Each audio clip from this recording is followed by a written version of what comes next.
Hi everyone, this is Mayur Upadhyay and I welcome you all to this week's topic in news.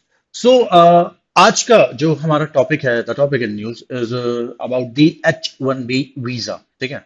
So this topic of H1B visa काफी time से ये news में रहा है and in today's topic in news हम यहाँ पे इसको समझने की कोशिश करेंगे कि why this topic is been in news, ये न्यूज में क्यों आया है and what is this H1B visa and why we are studying H1B visa. हम क्यों H1B visa पढ़ रहे हैं, which is a visa of USA.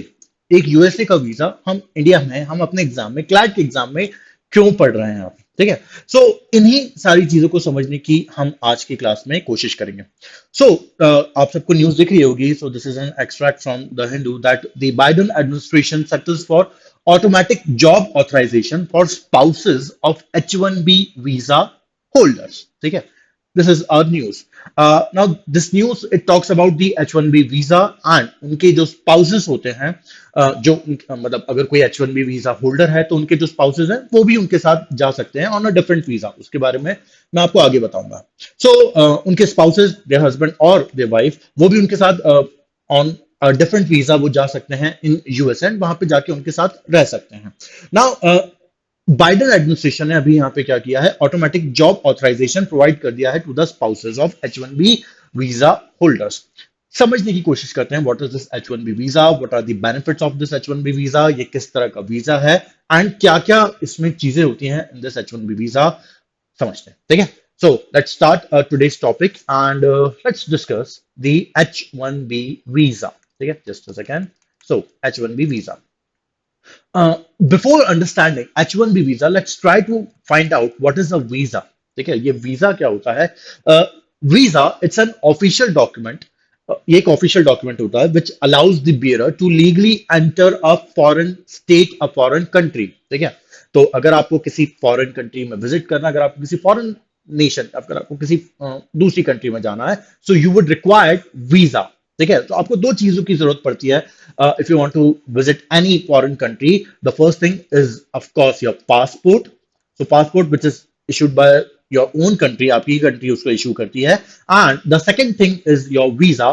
जिस कंट्री में आप जाना चाहते हैं वो कंट्री उसको वीजा को इशू करती है एंड इट्स एन डॉक्यूमेंट जो आपको अलाउ करता है कि वो कंट्री, जिस कंट्री में आप विजिट कर रहे हैं, वो कंट्री आपको अलाउ करिए कि हाँ आप किसी पर्टिकुलर टाइम पीरियड के लिए, आप किसी पर्टिकुलर काम के लिए आप हमारी कंट्री में लीगली एंटर कर सकते हैं. इट्स नॉट लाइक कि बजरंगी भाईजान की तरह आपने बॉर्डर के नीचे से रेत में एक सुरंग खोदी एंड आप किसी दूसरी कंट्री में चले गए. नहीं, वो वीजा नहीं कहलाता है. ठीक है. दूसरी कंट्री में जाने के लिए आपको प्रॉपर वीजा की जरूरत पड़ती है. ठीक है. तो ये कहलाता है हमारा visa. Now visa, these can be further divided into three categories. So there is this one, work visa. The first one is of course the work visa. तो अगर आप किसी कंट्री में काम करने जाना चाहते हो, so you would require the work visa. The second type of visa is the student visa. ठीक है. तो अगेन आप किसी दूसरी कंट्री में लाइक स्टैनफोर्ड, अगर आप स्टैनफोर्ड यूनिवर्सिटी में आगे पढ़ने के लिए जाना चाहते हैं, सो यू वुड रिक्वायर्ड कौन सा visa, you would required student visa. And the third type of visa and the most famous one is the tourist visa. ठीक है. तो 80% टू 85% जो visa all over the world issue होते हैं वो tourist visa ही होते हैं. ठीक है. So if you want to go in any other country, if you want to visit there, if you want to roam in that country, you would require tourist visa. आपको tourist visa की जरूरत पड़ेगी. ठीक है. So ये होता है visa. Now our visa which we are talking about is, it falls into the category of work visa. ठीक है. सो H1B वीजा ये वर्क वीजा की कैटेगरी में फॉल करता है. ठीक है. It falls in the category of work visa. ठीक है. Now visas are further categorized into two more categories. ठीक है. ये दो और कैटेगरी में फर्दर कैटेगराइज किए जाते हैं वीजा. ठीक है. What are these two categories? So these categories are the first one. The first one is immigration visa. The first one is immigration visa, and the second one is, of course, immigration का opposite, non-immigration visa. Immigration and non-immigration visa. ठीक है. Now when we talk about immigration visa, तो immigration visa का एक यहाँ पे एक फायदा होता है, and that benefit is कि if you are in USA on immigration visa, the benefit of this immigration visa is that you can apply for permanent residentship in USA. ठीक है, फिर से एक बात मेरी बात सुन लो। If you are in USA on immigration visa, अगर आप इमिग्रेशन वीजा पे गए हो in USA, then you can apply for permanent residentship. आप परमानेंट रेसिडेंटशिप के लिए अप्लाई कर सकते हो in USA. This is the benefit of the immigration visa. Now, the second type of visa, which is the total opposite of immigration visa, is the non-immigration visa. Immigration permanent residentship के लिए apply कर सकते हो। अब इसका opposite क्या हो जाएगा? Non immigration visa is something कि if you are in USA on non immigration visa, you can not apply for permanent residentship. Simple है। Immigration visa permanent residentship, non immigration visa you can not apply for permanent residentship. ठीक है। Now our visa which we are studying, H1B, so this H1B visa, it falls into the category of non immigration visa। ठीक है, ये non immigration visa की category में fall करता है। ठीक है, दिस H1B वीजा। अभी तक आई होप सबको समझ में आ रही होंगी चीजें। ठीक है। Now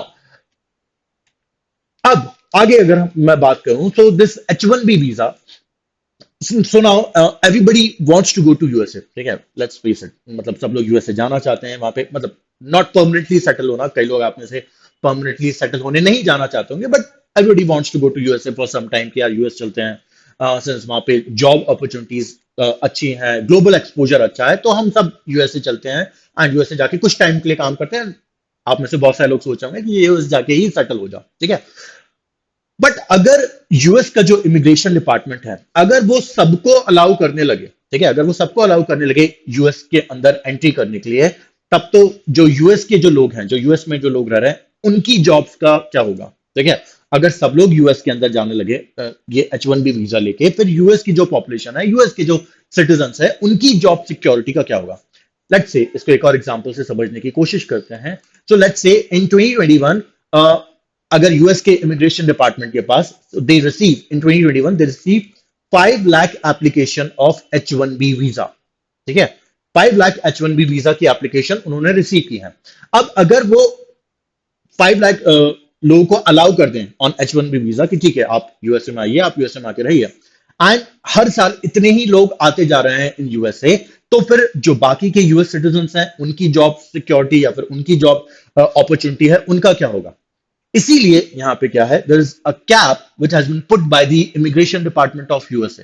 and what is that cap? That cap is कितनी भी एप्लीकेशन आ रही हो हर साल यूएस के इमिग्रेशन डिपार्टमेंट के पास, but they issue only 85,000 H1B visa every year। The immigration department of USA, they issue 85,000 H1B visa every year। सिर्फ 85,000 H1B visa ही issue किए जाते हैं हर साल। Now, this 85,000 H1B visa, it is further bifurcated into two categories। इसको भी दो category में bifurcate किया गया है। ठीक है। Now, these 85,000 H1B visa, इसमें से 65,000 H1B visa, ठीक है, 65,000 H1B visa, they are reserved। ठीक है, ये वाला जो 65,000 H1B visa, अच्छा, this I am talking about the entire world, not only for India. ये 85,000 की जो कैप है, जो लिमिट है, ये पूरी दुनिया के लिए है। ठीक है। Now this 65,000 H1B visa, they are reserved for those persons who are highly skilled foreign laborers, for highly skilled foreign laborers। ठीक है, तो जो हाईली स्किल्ड फॉरेन लेबर्स होते हैं, लाइक हमारे जितने भी आईटी इंजीनियर्स हैं या फिर हमारे जितने भी सॉफ्टवेयर इंजीनियर्स होते हैं, they all fall into the category of highly skilled foreign labours. ये उस कैटेगरी में फॉल करते हैं। ठीक है, so these so these 65,000 H1B visa, they are reserved for the highly skilled foreign laborers। Now, the rest of the 20,000 H1B visa, the rest of the 20,000 H1B visa, they are reserved for those personals, for those individuals who have studied, who have studied in American universities and American universities। ठीक है, so these 20,000 H1B visa, they are reserved for those persons जिन्होंने American universities में पढ़ाई की हुई है। ठीक है, so the US government, they want to give them the opportunity कि since you have studied here, आपने यूएस की इकोनॉमी में, आपने यूएस की इकोनॉमी में आपने कुछ कंट्रीब्यूट किया है, so we are giving you this opportunity that अगर आपने अपना कोई, लेट्स से कि अगर आपने एक साल का कोर्स किया, तो आपका जैसी कोर्स आपका कंप्लीट होता है, तो विल नॉट टेल यू कि भैया आपका कोर्स कंप्लीट हुआ है ना, आपको वापस जाना पड़ेगा। नहीं, ऐसा नहीं होगा। Since your course is completed, आपने अपना कोर्स कंप्लीट किया है, now we are giving you an opportunity to work in USA. इसीलिए ये जो बाकी के 20,000 H1B वीजा होते हैं, these are reserve for those personals जिन्होंने यूएस की, जिन्होंने अमेरिकन यूनिवर्सिटीज में रह के पढ़ाई की है, ठीक है। So this is the bifurcation. So अगर यूएस का immigration department an number of H1B visa के एप्लीकेशन रिसीव कर रहा है, उन्हें उससे कोई फर्क नहीं पड़ेगा। They will issue every year 85,000 H1B visa only, ठीक है। आई होप यहां तक सारी चीजें क्लियर चली होगी। Now let's proceed. आगे चले तो यहां पे एक और चीज इंपॉर्टेंट हो जाती है। लेट्स से कि in 2021 the immigration department they received 5 lakh application, but the number of H1B visa are 85,000 only. Now they uh, how will they bifurcate these 85,000 people? मतलब कि एप्लीकेशन 5 लाख है, चूज करना है कितनों को? 85,000 लोगों को, ठीक है। अब कैसे चूज किया जाएगा, इसके लिए भी कोई प्रोसेस होती होगी। द प्रोसेस मस्ट बी कि जो भी बहुत ज्यादा पढ़े लिखे होंगे, या फिर they will face an interview, या फिर कुछ भी एक्सवाइजी वो कोई भी और काम कर रहे होंगे। नहीं, इसमें से कुछ भी नहीं होता है। Suppose they receive 5 lakh application and they have to choose these 85,000 personals. Simply they go through a system which is known as the lottery system. So which is known as the lottery system. Fair and square पूरा काम चलता है यहाँ पे। अगर जितनी भी application receive हुई है यहाँ पे, उन सबको एक लॉटरी सिस्टम में डाला जाता है, एंड जिसका भी नाम इस लॉटरी सिस्टम में आ जाएगा उसको H1B वीजा मिल जाता है, ठीक है। कोई रॉकेट साइंस नहीं है यहाँ पे कि आपका इंटरव्यू होगा, आपको मतलब आपने ज्यादा पढ़ाई की हुई है उस बेसिस पे चूज किया जाएगा, या फिर जो भी ऐसी कंट्रीज है जिनके फ्रेंडली रिलेशन है विद यूएसए उनको चूज किया जाएगा। नहीं, ऐसा कुछ भी नहीं होता। they just choose through the lottery system, ठीक है। सो आई होप यहां तक आपको सारी चीजें समझ में आ रही होंगी। Let's proceed and let's try to find out the benefits of H1B visa. What are the benefits of this H1B visa? इसके benefits क्या होते हैं? So the very first benefit of this H1B visa that it is issued for a period of 3 years in the beginning. Issued for a period of 3 years in the beginning, but its time period can be extended up to 6 years. 3 साल के लिए ये शुरू में issue किया जाता है, but upon seeing the circumstances, it can be further increased to 6 years. 6 साल तक इसको आगे बढ़ाया जा सकता है, ठीक है।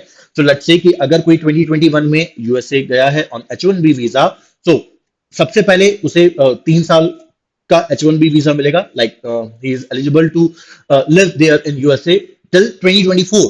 But if he or she wants to extend their time limit, it can further be extended for 3 more years. मतलब इन टोटल 6 साल तक आप एक बार H1B वीजा पे यूएसए में रह सकते हो, ठीक है। अच्छा, what will happen if someone wants to extend their time limit for some more time, like in 2027? फिर से कोई बोल रहा है कि नहीं, मतलब मैं और एक्सटेंड करवाना चाहता हूं अपना टाइम पीरियड, मैं और ज्यादा टाइम तक यूएसए में रहना चाहता हूं। इन दैट केस तब क्या होगा यहाँ पे? सो इन दैट केस अगर कोई 2027 के बाद भी अपना अगर टाइम, ये 6 साल की लिमिट के बाद भी अगर कोई यूएस में स्टैंड कर रहना चाहता है, नहीं, not possible. So you have to return to your parent nation first. आपको अपनी पेरेंट नेशन में वापस आना पड़ेगा। You have to go through this lottery system again. आपको ये H1B वीजा में अपनी एप्लीकेशन वापस से फाइल करनी पड़ेगी। आपको वापस से द इंटायर लॉटरी सिस्टम इसमें वापस से एंटर होना पड़ेगा। एंड अगर आपका नाम फिर से H1B वीजा की लॉटरी में आ जाता है, you can again go to USA, ठीक है। आप फिर से यूएसए में जा सकते हो again for a period of 6 years। But अगर आपका नाम H1B वीजा की लॉटरी में नहीं आया है, देन नो चांस, फिर आपको मौका नहीं मिलेगा जाने का, ठीक है, for that particular year. So this is the first thing, it is issued for a period of 3 years, but it can be extended up to 6 years, ठीक है। First benefit. The second benefit and the most important thing, and why this H1B visa is so famous among us Indians. Indians के बीच में क्यों इतना ज्यादा famous है this H1B visa? So I have told you one thing in the uh, ऊपर वाली slides that this H1B visa it falls into the category of non-immigration visa, ठीक है। ये non-immigration visa की category में आता है। And if you are in USA on non-immigration visa, you cannot apply for permanent residency. That's the criteria for the non-immigration visa. But now अब आता है सबसे important part. This H1B visa it's of dual intent. So it's a dual intent visa. मतलब dual intent visa का मतलब ये होता है that if you are in USA on H1B visa, अगर आप यूएसए में हो H1B वीजा पे, देन ये एक डुअल इंटेंट का वीजा है। In spite of following into the category of non immigration visa, ठीक है, नॉन इमिग्रेशन वीजा की कैटेगरी में होने के बाद भी अगर आप H1B वीजा पे हो यूएसए में, you can apply for green card in USA. आप ग्रीन कार्ड के लिए अप्लाई कर सकते हो यूएसए में, ठीक है। So what's a green card? A green card it's a permanent residentship only, ठीक है, ये परमानेंट रेसिडेंटशिप ही होता है, ठीक है। सो अगर आप H1B वीजा पे हो in USA, then you can apply for the green card which is again a permanent residentship system, ठीक है। इसीलिए this H1B visa it's most famous among the IT engineers, among the software engineers, and ये जितने भी जो highly skilled foreign labours होते हैं उनके बीच में ये इसीलिए इतना ज्यादा फेमस होता है this H1B visa, because of its dual intent. तो प्लीज ये बाइफर्केशन याद रखना, अलग अलग काम करता है, ठीक है। सो द सेकंड बेनिफिट, ये डुअल इंटेंट का वीजा होता है। नाउ आगे अगर हम बात करें दी third benefit, so if someone is on H1B visa in USA, then his or her spouse became automatically eligible for H4 visa। वो ऑटोमेटिकली H4 वीजा के लिए एलिजिबल हो जाते हैं, स्पाउसेस, ठीक है। And this H4 visa it's a dependable visa, ध्यान रखना, it's a dependable visa. So it is this H4 visa, it is issued to the spouses जो H1B वीजा में जिनका नाम आ गया है, उनके spouses either husband or wife, they became automatically eligible for H4 visa, and this H4 visa will be eligible for the time period जब तक आपके स्पाउस का H1B वीजा की टाइम लिमिट होगी, जब तक H1B वीजा वैलिड होगा तब तक आपका H4 वीजा वैलिड रहेगा आपके स्पाउसेस का।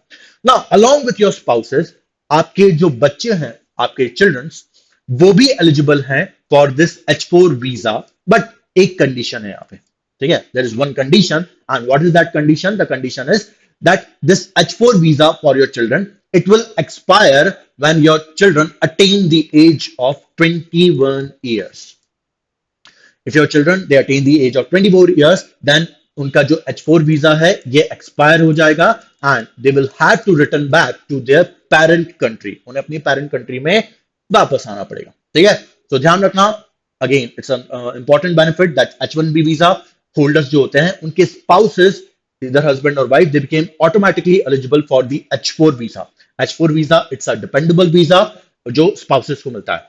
Along with the spouses, ये आपके बच्चों के लिए भी eligible होता है, मतलब if you have got the H1B visa, then your children automatically become eligible for the H4 visa, but it will expire when your children attain the age of 21 years। जब तक वो 21 years की as attain नहीं कर लेते हैं तब तक वो H4 वीजा पे आपके साथ खुशी खुशी यूएसए में रह सकते हैं, ठीक है। नाउ दिस H4 वीजा, इसके भी अपने कुछ बेनिफिट्स होते हैं, लाइक अगर आप if you are living in USA on H4 visa, then you can apply for DL, आप ड्राइविंग लाइसेंस के लिए अप्लाई कर सकते हो, you can have a bank account in USA, and you can your childrens और your spouses they can study in American schools and universities, वो वहां पे यूनिवर्सिटीज में या फिर स्कूल्स में वो पढ़ सकते हैं if they are living in USA on H4 visa, ठीक है। Now, the most important thing, why this H1B visa is so important? ये H1B visa क्यों इतना ज्यादा important है? So this H1B visa, it's important because there was this study in 2019, एक study हुई थी, and in this study we got to know that the number of H1B visa, its number is 85,000. Every year 85,000 H1B visas are issued by the immigration department US का। Now, from these 85,000 H1B visa, around 67% of the H1B visa are going to the Indians. 67% of H1B visa every year they are going to Indians. ये Indians के पास जा रहा है। Why? Because Indians इतने ज्यादा numbers में apply करते हैं for this H1B visa, ये जो percentage है ये automatically increase हो जाता है, ठीक है। So क्योंकि ये इंडियंस को मतलब 85,000 H1B वीजा इशू होते हैं हर साल पूरी दुनिया के लिए, उसमें से 85,000 में से 67 H1B वीजा ये इंडियंस को मिलते हैं, ठीक है। Because Indians they apply so much, ये इनकी एप्लीकेशन का नंबर इतना हाई होता है कि इतने नंबर्स इंडियंस को ही मिलते हैं यहाँ पे, ठीक है। इसलिए ये H1B वीजा हम इंडियंस के लिए काफी ज्यादा इंपॉर्टेंट हो जाता है। एंड जब भी यूएसए में बात होती है ऑफ H1B वीजा किसी भी चीज के रिगार्डिंग, लाइक इन 2020 जब डोनाल्ड ट्रंप ने, दी देन यूएस प्रेसिडेंट, उन्होंने कर्ब लगा दिया था, उन्होंने रोक लगा दी थी H1B वीजा पे, तो इस पे जो सबसे बड़ा इंपैक्ट आया था वो इंडियंस के ऊपर ही आया था। तो जब भी यूएस में H1B वीजा पे बात होने लगती है, इंडिया में भी H1B वीजा पे काफी ज्यादा बात होने लगती है। एंड फिर ये हमारे लिए भी, क्लैट के पर्सपेक्टिव से भी, क्लैट के पॉइंट ऑफ व्यू से भी ये ओवरऑल इंपॉर्टेंट हो जाता है। ठीक है। So this is everything regarding the H1B visa. I hope you got it, आपको समझ में आ गया होगा what is this H1B visa, what are the benefits, कितने इशू होते हैं, क्या क्या चीजें होती हैं। So that's it, guys. That's it from my side. And please do like the videos. Please do share it.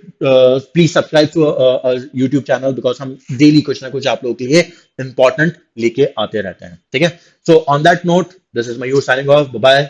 Take care and मिलते हैं अगले वीकली में। ठीक है। चलो, bye guys. Take care. Bye bye.